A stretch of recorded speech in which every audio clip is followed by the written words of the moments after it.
So guys, i-continue na natin about yung yung sa yaya ni Lily. Umuwi siya last 2 days ago kasi umuwi siya, mag-day off daw siya for 2 days, sabi niya. Diba 1 month na siya dito, so magdi-day off siya for 2 days. So sa kanilang lugar. And ito na nga, ngayon ko din kayo i-update. Kasi matagal na akong hindi nakapag-video, no? But anyways, update you later. Check muna natin itong mga batuta dito. Naunsa mo, mate!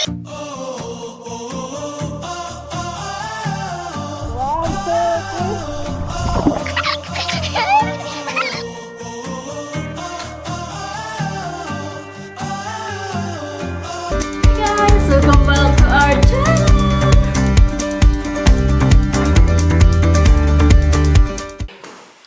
So, let's check. What happened? Later na music.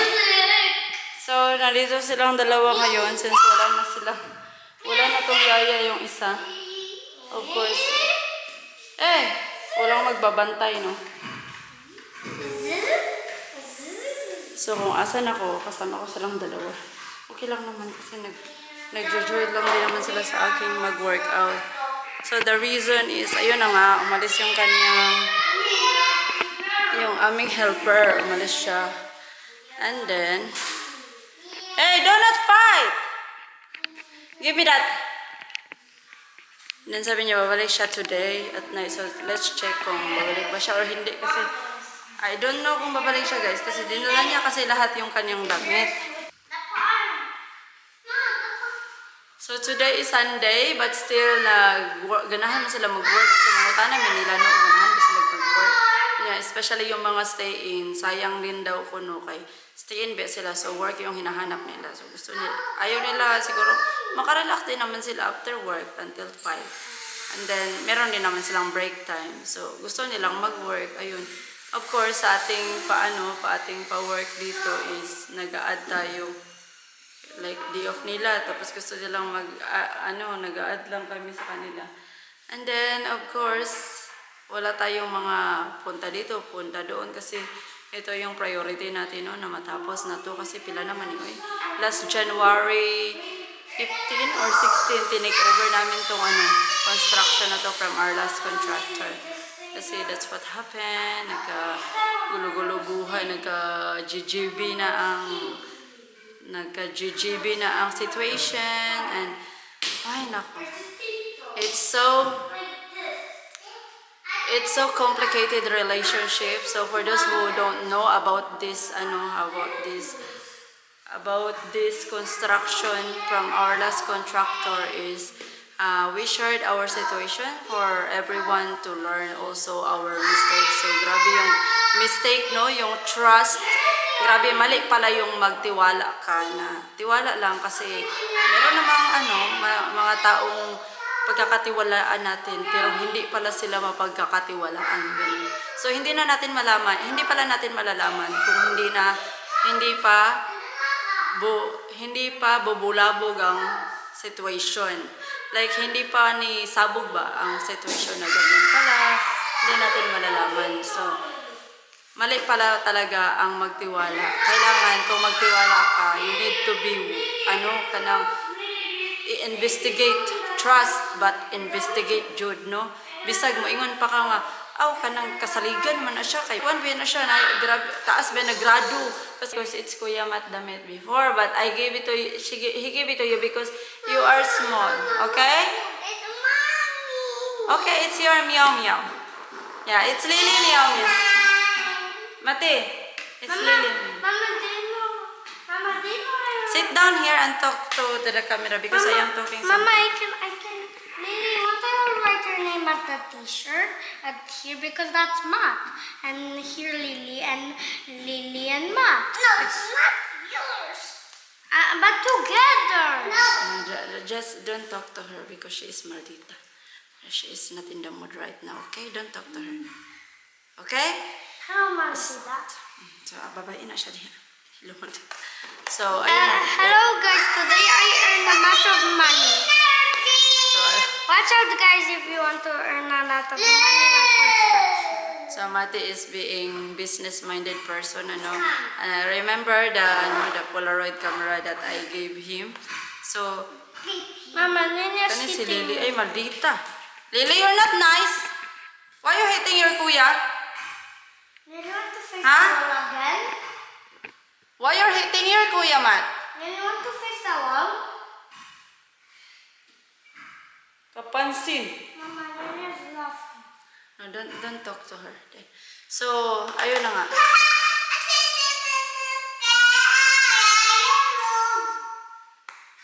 Mama, Nina's what I lose. So, ayun na nga, nag-ano siya, pinapicturean niya yung mga worker, then naghihingi siya ng 5 peso. Kahit hindi naman nagsabi yung worker na, okay, take a picture. So, pinagpipicturean niya yung worker, then after that, piniprint niya yung yung picture, then binibigyan niya, then magbabayad siya ng 5 pesos. Anyways, meron naman nagbibigay. Meron, Mama, now I got ang 5. iba, hindi. Mama, 5 person. I got 5. I got 5 from. I got 2 money and 3 coins. That's 5. Yeah. Ang dami niyang mga ginagawa dito na kababalaghan, guys. Like, kanang Mama, pagmata what niya, is 2 pagising plus niya. 3? Huh? 2 plus 3 is 5. Yeah, right. 2 plus 3 is Because can I show with my money? 5. No, not now. See, I got 2 money, 3 Ayan, yung coins, kanyang mga na... and now let me count. See, we'll combine these 2. So, how much you have? 3. How much you have there? In the coin only, how much? 1, 2, 3, and here 2. You know and that there 5. is the amount there. What is that number? It's 10. So, 10 plus, how much is that? 10 plus, you check the number, what number is there? 5. Oh, 10 plus 5, how much? 5 plus 5 is 10. Okay, plus 10. Okay. Plus 10. 10 plus 10. 10 plus 10, how much? And can you give me your 2 hands with my hands? Okay, I will give you my 2 feet.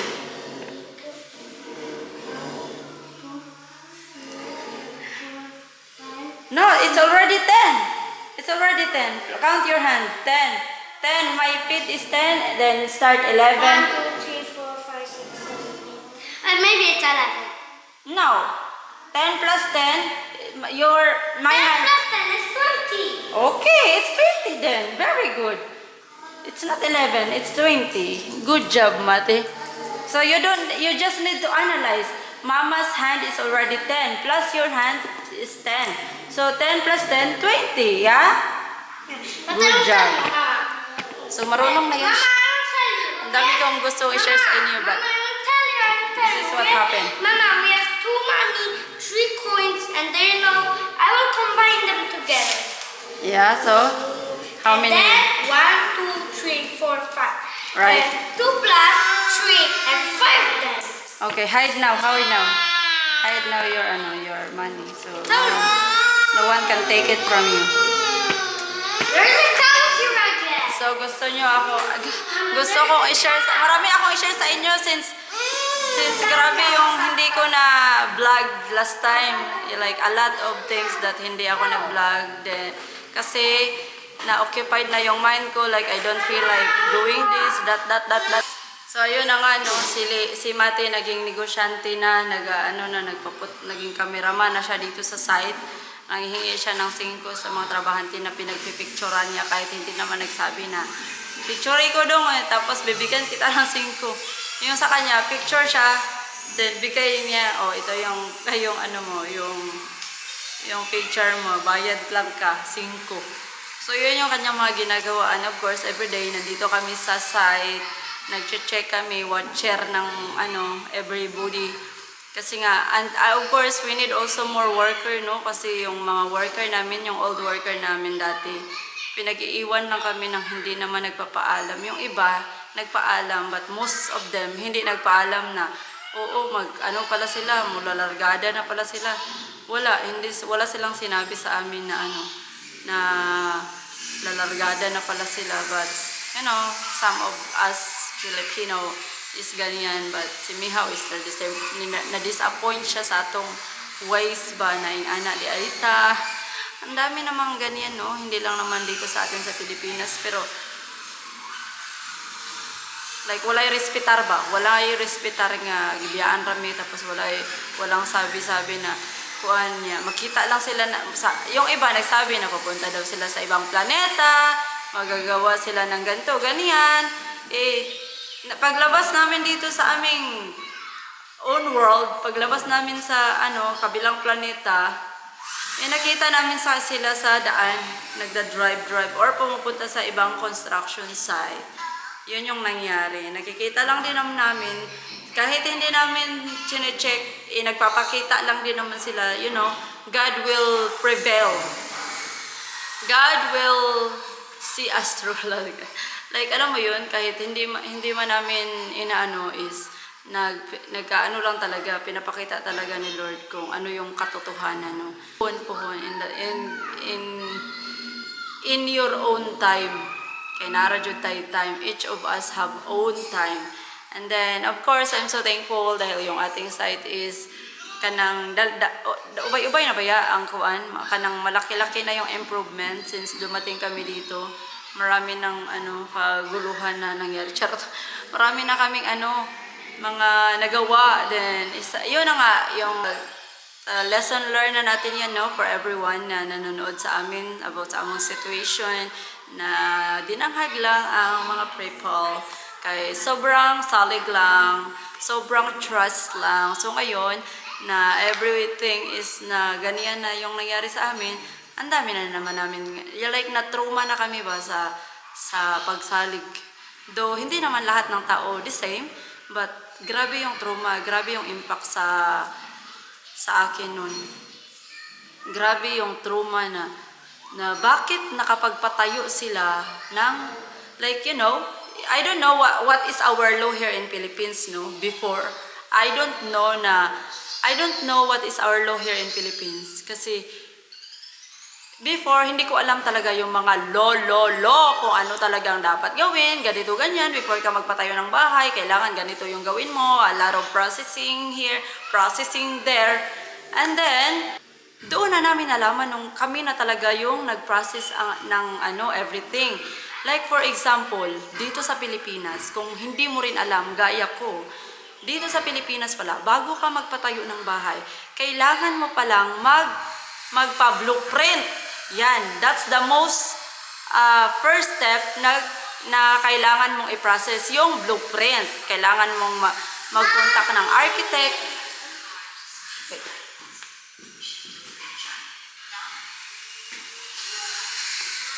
Kailangan mong kumontak ng architect para magpagawa ka ng blueprint. Then after that, of course, hindi barato ang blueprint, guys, kasi it depends pila ka square meter ang imong building. So grabe ka mahadyo siya, no, makabuslot bulsa, pati imong giti buslot, charot. But ayun na nga, no. Ito pala na nung time na yun is doon namin nalaman na yung aming mga buildings here na pinagtitirikan nila, walang blueprint. Grabe, walang blueprint. Tapos, walang building permit.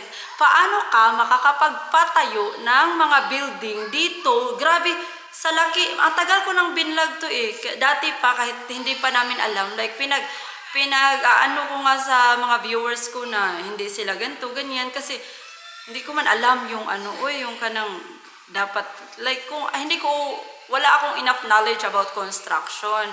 So, amo orang gisalig ang tanan sa ilaha.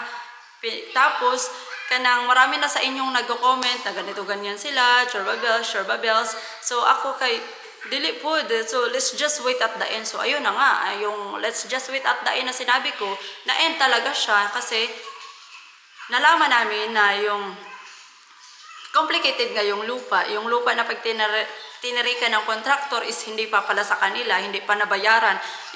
Ibang tao pala yung nagmamayari ng lupa na ito.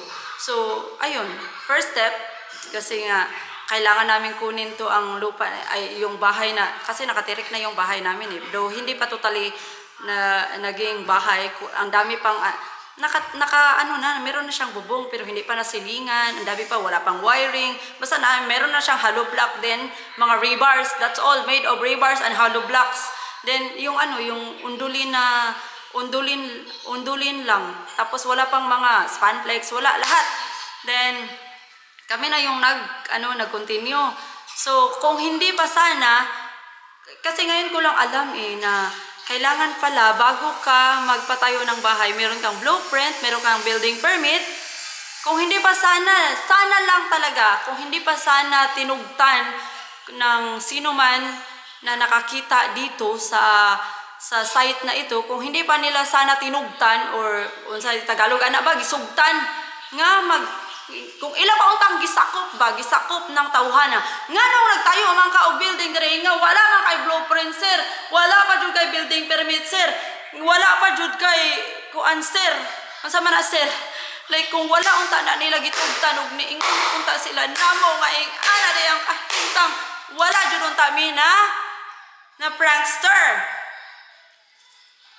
Wala jud unta mi nakapadayon kay nibayad pagud mi second stage kay nahuman man ang roof sa balay bisag buslot gibayaran man ni Mikal kay mura man siya naay gamay. Laguta pod na ako ani ni Mikal lagi kay nibayad siya nga kung ako pa lang ang kuan kay kabalo biya ka ihabe ng kwarta. So kung ako pa lang mo kuan kay ako biya taga Pilipinas no, I know nga daghan jud kaayog hay nako mga kababalaghan dito sa Pilipinas. So I know and I feel na mafe-feel mo man din naman yan kung there is something wrong or sa nganong nibayad man ka buang nga lagot lagi kay ko niya lagot kay ko ato niya that time guys nganong nibayad siya second stage nga alam mo naman yung situation walang mga materials ganito ganyan tapos si Agnes sabi dito na nag-ask na siya kung nasaan ang materials sabi on the way on coming na yung mga materials tapos marami ng mga signs ba pero itong asawa ko na upaw. But anyway, let's learn. Yun guys, yung situation Yun na yung situation. Marami ng mga signs na binigay ni Lord. Maunang mas nindot jud nga naatay mga rules and regulation nga kinahanglan i-follow. Naatay mga limitation, maganay rules and limitation ang friendship. Ang pagpatukod na ba di ay aning kuan na mga dagkong building unya dili ra 100 peso ang gi-invest namo. So the thing there is there's a lot of learning here in Philippines. There's a lot of learnings na among naagian na of course on the future inyo pong ma-learn, like on the future inyo pong ma-apply inyong mga learnings na among naagian nga grabe among sayop na kamo na mismo mo judge. Kay sayop man ako nga ni trust ko, sayop jud nako jud og namo jud. Like mo na ginaingon nga experience is very expensive. Pero hopefully maging fair we will be fair, especially here in the Philippines kung ganahan tag peaceful life dapat fair like dili ra ta mo kuan nga oy kwarta ni ka nang dili ra ta mo lihok ba tungod kay tagaan tag kwarta kay kita tanan wala man gud nato gikalibang ang kwarta gud. Wala nato gikalibang ang kwarta. Tanan gihaguan. Like unta na lisura lisod jud kayo. Kay since birth baya mi ga-vlogging jud and everyday na nahitabo sa amoa. Bisan pag adto sa hospital pag panganak kanahan pagani nako i-record na unsay na ako sa bilat. Tapos unsa pay mga kuan mga nahitabo nga mga kuan serious matters sufficient reflection. Of course, it's also like maka-learn pud ko, maka-express ko sa akong feelings. Ba? Kanang kuan-kuan ra ba like give and take relationship. Di ba sa noon? And then basta kay kung naa jud unta. Naamay niingon ako nga something is wrong but saan man nga ni salig ra man pud ko mo bitaw nang ginaingon nga salig pero ay glaom right now salig pero always investigate kay we do not know whom we can trust. Grabe bisan pa gani imong igsuon gani unayon magani ka di ba like dili man tanan perfect good pero kinahanglan mo investigate jud ka kay we cannot bisan pa gani imong Basta. Lisod na jud. Lisod kayo mga panahon guys. It's very hard to trust. Especially in our situation. I hope you guys understand that, no? Ay, dili man punta ang hill na lang ta permi. Pero I'm still I'm still trying my best kay ang Ginoo man gani. Naka-forgive man gani siya no sa bisag unsa ka ta ka masasala. Naka-forgive man gani naka-forgive man gani siya. Kay bisag unsa ta ka makasasala aning kalibutana. But one thing for sure is we forgive but we don't forget. No, I cannot forgive. Lisura i-forgive guys. Pero para sa akong emotional damage, we need to forgive, no? But we don't forget. It's just, kinahanglan na mo learn. It's part of our life, embrace the truth, na inga na ang nahitabo. But ayaw na jud salig. Lisod na kayo masalig.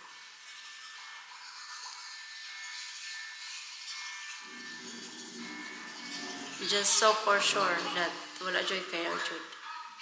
Wala joy fair aning kalibutan na jud.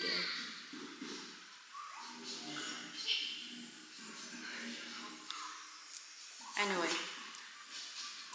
So bahalag unsa mamay giagian na to no.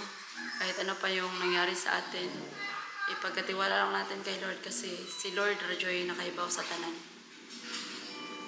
No? How? So I hope you guys understand no na minsan lang akong nagba-vlog kasi na-occupy na yung supposed to be gusto kong gumawa ng ganito ganyan pero naunahan siya ng ng mga stress ko sa buhay. But I'm trying my best naman to be I'm trying my best to do my best kasi I know it's not that easy. Life is not that easy. I'm trying my best na maningkamot. Like I'm trying my best to heal but it's not that easy na ma-heal ta despite sa mga nahitabo na mo diri no. Like it's not easy to just forget everything. I know na kinahanglan siya but dili man siya malimtan but Lord isalig jud na ko ni mga tanan Lord like kanang dako kay siya impact sa akong pagkatao like dili ra ka na ang nahitabo. There's still a lot of going on. Like kawat-kawat bisag mo like kanang maglisod na kog pili og tawo kay daghan kaayo gawat ang nahitabo good. Like moingon ta nga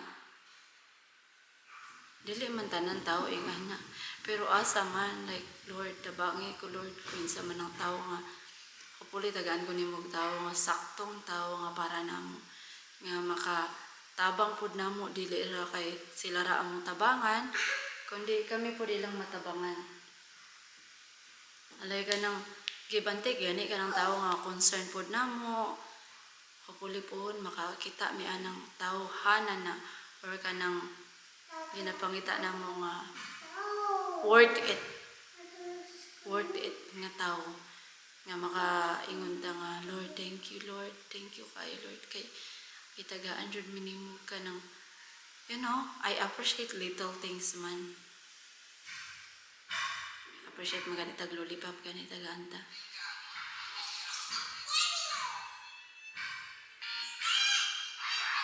Sige lang. Time will come. Everything will be alright. Everything will be okay when the time is come. Ikay darajud ang family Lord. Ikay darajud ang ko ang mga anak Lord. Ikay ko Lord. Unta ma-helping me. Especially si Papang. Unta akong mga igsoon. Maningkamot pagtaman kay para mulambo sa kinabuhi. So, naaraman ko diri og na sila yung mga plano and open ear na mo support sa ilang mga plano sa life. I am just waiting on sa ilang mga plano nga ganahan buhaton sa life nga makakuan sila mulambo po nilang kinabuhi. Kinsa pa man dahil nga dili nato supportahan natong igsoon, di ba? I am just waiting for kana ganing mga tao nga interesado gani, like interesado nga ganahan magka-future, ganahan nasa lang yung mga goals sa kinabuhi ba. Ay kanang dili abusohon ng among kaayo. Ay tungod kay feeling nila na kuan, nagkaigit-igit mi kwarta. Like nagkalisod man pud mi.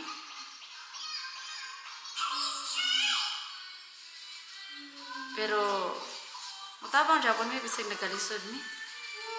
Kay we are trying my best nga maka-earn man ta everyday no. As long as naara jud tay pagpaningkamot. Yeah.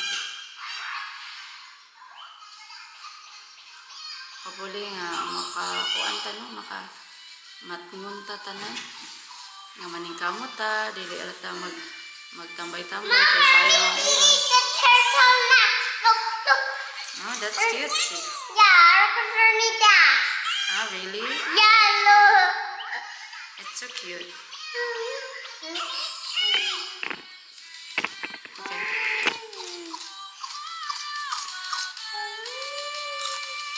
Jami! Look at the baby. The baby eat the chocolate turtle. Really? And that's... That's nice. It's a chocolate cake. Yeah, like ours. Oh, okay. So The baby says- happy in your birthday? The baby eat and that and then say stop. Are you happy on your birthday? It's going to our birthday. No, last birthday that you have. Are you happy? No, don't let the And of course, yung Mommy. di ba supposed to be pag nagba-birthday to si Indayon is nagbi-video ako. Hi, nako guys. Yun na nga sabi ko sa inyo na na-occupy na ako ng mga stress ko. Kaya hindi na ako nakakapag-vlogging. But I will try my best from now on na magba-vlog na ako ulit, no? Kasi, it's part of our journey. And of course, mga learnings natin dito sa social media, we can learn from each other. We can give awareness para ma-aware mo, something ganito. Especially, ako po itong una, ako din dati, is hindi ko alam nga na ganito pala, kailangan palang may ganyan, before ka magpatayo. Halak ka, grabe man dahil ka, ang blueprint pa lang, no? Kauno na imong kwartas blueprint, feeling mo kay, hurot na imong kwarta, blueprint pa rin kay, tungod ka lagi kay malalaking building to sa amin, pero kung maliit lang, okay lang naman. Pero mahal lagi talaga, oy. Mahal lagi yung bayad ng blueprint. At saka isa pa yung processing ng building permit na kailangan mo talagang i-process. Kasi pag hindi mo i-process, it seems like it's forever. So anyways, kailangan hopefully naka-learn mo, no? Then isa pa about anang magpalit-palit mo ka ng yuta, especially ka ng kailangan pala merong lang ayaw ra jud salig pangutana jud dito sa assessor's office, sa ROD, sa DENR, what is the ROD, DENR, unsay maayong buhaton kay sila ra jud nay makatabang nato, no? Kay sila moy naa sa office and they know better than what we know, especially like me, those people like me that they alam yung mga law dito sa Philippines. But now that we experience it, wala tayong choice kundi alamin ang katotohanan. But the most important is na yun na yung nangyari, no? The most important is na okay na gamay, do hindi naman okay dako, but na okay na gamay. And Lord, tabangin taon mi Lord and my family, Lord, na everything will go as you plan. Kung sa may plano nimo sa among pamilya, Lord, let it be according to your will. Lord, you know my heart, my mind, and my soul na unfiltered jud kayo nga pagkatao, Lord. I don't like that person na sugarcoating ra, no? Like maayo sa atubangan o nya magtalikod kay patyon ka, like ako direct to the point man ko ug na ako istorya, like kanang makatabang nimo pero kanang dili kanang makatabang nimo do ang uban dili sila open nga mo accept og kanang mga storya nga kanang dili sugarcoating, pero sa tinud-anay ra mas ganahan ba kog tawo nga dili sugarcoating mo istorya sa akong atubangan. Like direct ba kay at least kay ma-aware ko nga baho day kog baaba, naday koy ko andre, naday koy muta, naday koy gugmo. Nga na ba? I want that kind of person. I want that kind of friend. Like kanang dili makuan maikog nga, "Huy, Jerlyn, na kuan lagi ka, bugdo lagi kag bilat." Sa man nga bugdo man jud ni atong bulatan. But guys, of course, as you can see, our gym is so messy kasi pinaglalagyan namin ng mga materialis. Since wala na, kailangan na natin ng malaking budiga kasi yung budiga natin is gamay ra jud kayo. And I'm so thankful sa nagbenta sa amin dito ng land, no? Yung may-ari dito sa land na ito is pinagamit kami ng other space doon sa kabilang kanto doon. Pinagamit nila sa amin yun. So meron kaming malagyan ng mga materials like tiles kasi malapit na tayong mag-tiles, guys. Yung ating mga toilet nandito, yung ating mga gamit sa electricity, grabe, ito yung pinakamahal. Yung mga wiring, yung mga panel board, grabe kamahal. 16 breaker, pastilan 18 breaker. Oh Lord help. Anyways, ito na yung ating construction. Ipapakita ko sa inyo.